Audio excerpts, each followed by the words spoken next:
Hi everybody, so we've been in England now for 1 month and this is the 1 month and 1 day, so I thought I'd better start filming and saying hello. And I am kind of taking advantage of the fact that my mum and her husband have such a nice garden. So I'm sitting out here with my cup of tea. It's just gone 9 o'clock in the morning. Got a cup of tea and some chocolate biscuits just because I can. Yeah, and I brought all my journals out and I'm just going to sort out what I'm going to do for the day. So I thought I'd just pop in and say hello and give you a little bit of a view of the lovely garden.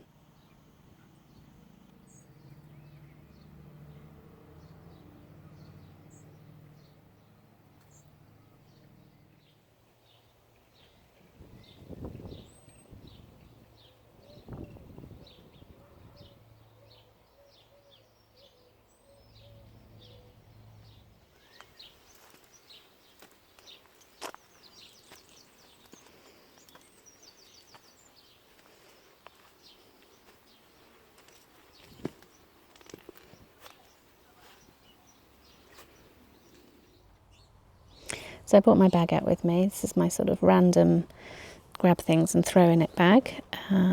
Just made of fabric, and I've got my work planner, my work journal, which has lots of to-do lists in I need to sort out.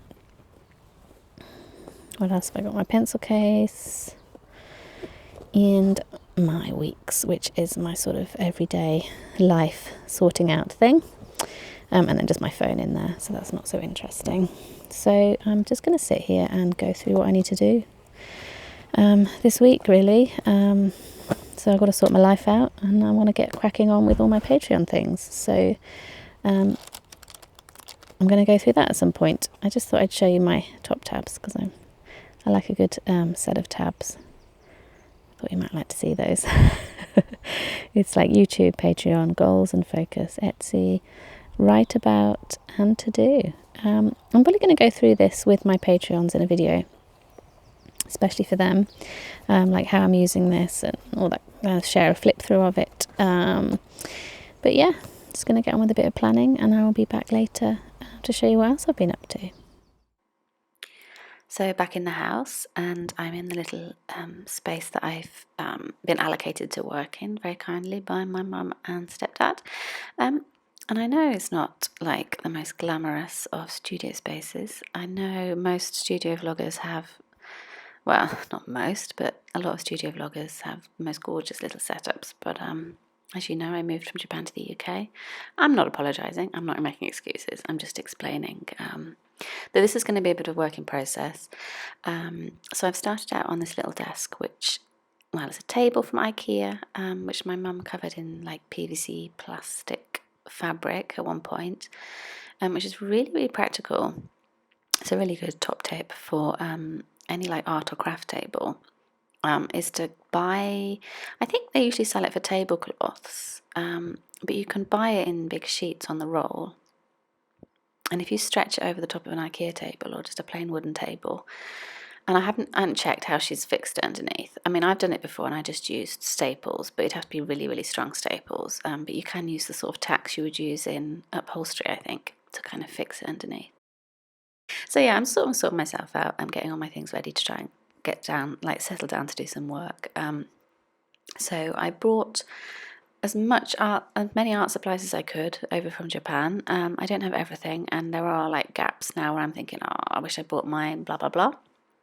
But that's absolutely fine because I still have plenty to work with, and I can always sort of add to things when I need to. So yeah, I'm just setting myself up, watching a catnip video by the looks of it. I've got my little Utlims Master storage box in front of me. So I'll put the link on the screen to the video now where I show all my little storage systems that I bought with me from Japan. But yeah, that is one of the storage cases that I bought and absolutely love. I have 3 of them. Really, really handy if you're short on space, or where you work, you sort of move around from place to place. So it's a little bit difficult to kind of settle into a theme for this month, I have to say. So what I did is I sort of defaulted to one of my regular themes when I'm not quite sure what to do, which is sort of florals, sort of nature, botanical type things. And I brought over this little sketchbook to the left with me. It's not the best quality sketchbook. It's kind of good for pencils, but not great for any paint or anything. But I use it because it's just a lovely little size, really handy. It's actually quite slim. It doesn't have too many pages, so I don't feel intimidated by it. And I'll put the link below, although I think it's probably very difficult to get hold of outside of Japan. But sometimes I do recommend getting a small, not cheap necessarily, but thin, lightweight sketchbook because it takes the pressure off you. You know, these fancy hardback, lovely ones. Sometimes I feel a little bit intimidated to use them, or I feel like it's going to take me several years to get to the end and get that sense of satisfaction. So yeah, I recommend getting a little cheapy, thin sketchbook from time to time. So what you can see me doing now is pulling a colour scheme. So as I opened it and I saw this first page, now I haven't actually used this first page for anything. I did it quite a while ago as a sort of a warm-up exercise. And I really like it. I really like the markings and the colours and the shapes and things. So I thought what I would do is take that top right-hand corner there, I'm sort of sectioning off with my hand, and take a colour scheme from that.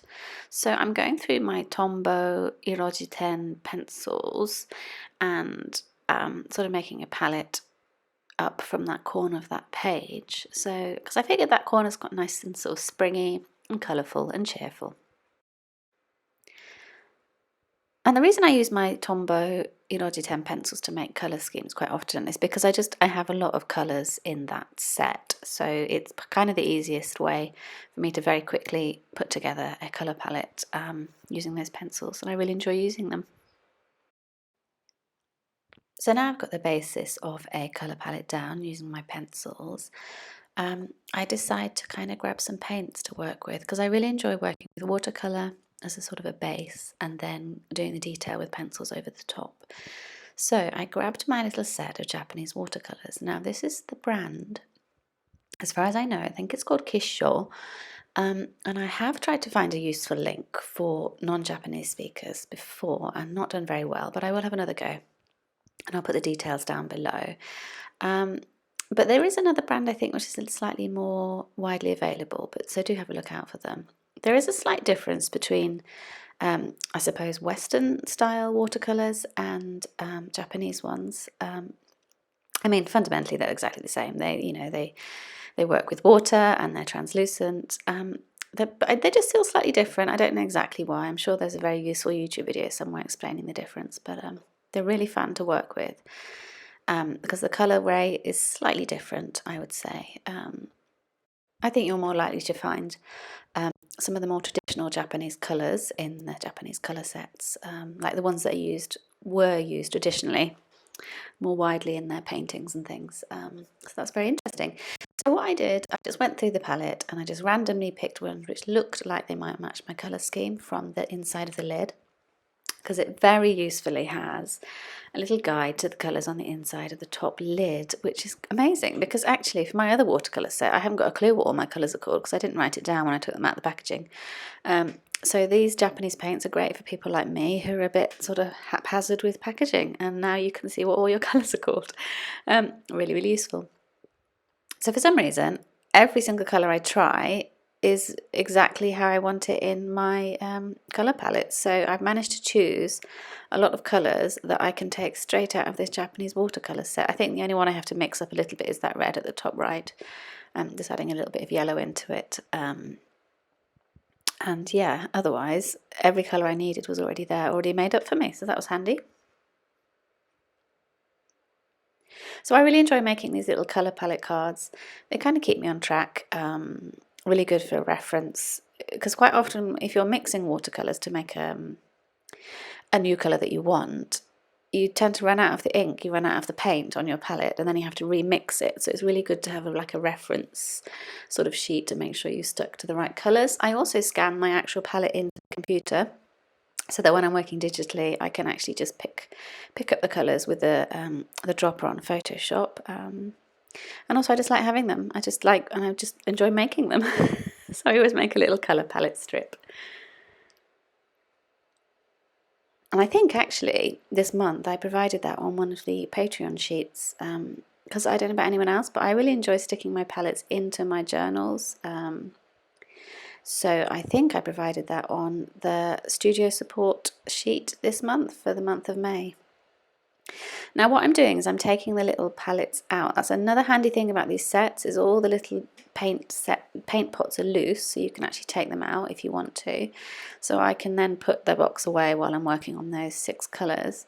And another tip that I do is I paint the back of the box. So when I take the paint out, I paint sort of like a little swatch inside the box. It just helps me when I'm coming to put the paint back to know exactly where I need to put each one. You could write out the name, I suppose. They do all also very handily, very usefully.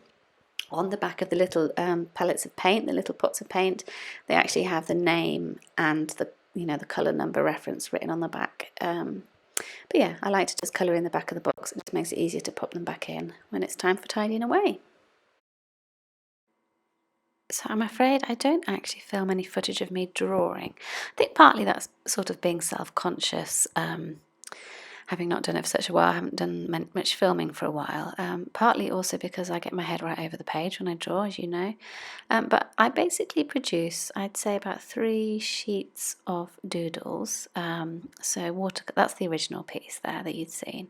And then I've got 2 underneath of watercolour, with pencil on top, and I was kind of going for frames and sort of small sticker shapes this month. What I wanted to do was make a bunch of stickers that would fit into a lot of the small spaces in the Hobonichi books that I have. So I have a Hobonichi Cousin and a Weeks this year, and I wanted to make some little flowery floral sticker icons that would fit into a lot of the small spaces in those books.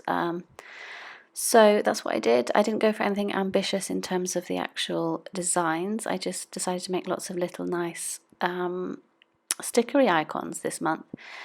So lack of footage means I don't really have I don't have any footage of the actual sheets, I'm afraid, because I ordered a new printer and it didn't arrive until several weeks after I filmed this.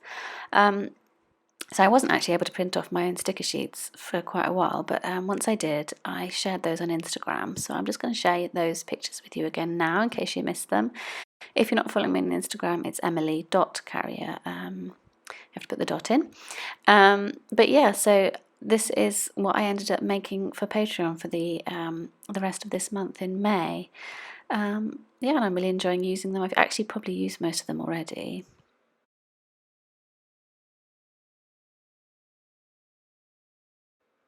You can see there, that's the one that I put on the front of my cousin. Every month I put a new sticker on front of my cousin. It's always a sticker that I've made, so I choose one sticker from all my digital sheets and I pop that on the front. So I kind of have, throughout the year, I'm going to have like one sticker from each month, which is quite a fun project. But yeah, that's kind of all I have to share with you for this vlog. I hope you enjoyed it. There was a lot of sorting out a palette at the beginning, not much actual drawing, but I'm sure things will get better as I sort of get back up to speed. Yeah, thank you so much to any Patreons watching. Thank you for being a patron for this month and for supporting me. Thank you to everybody who's watching this video, everybody who is linked to me on Instagram. Thank you all for your support. I hope you're all doing really well. And I will see you soon, because there are definitely more videos coming soon. Okay, thanks for watching. Bye.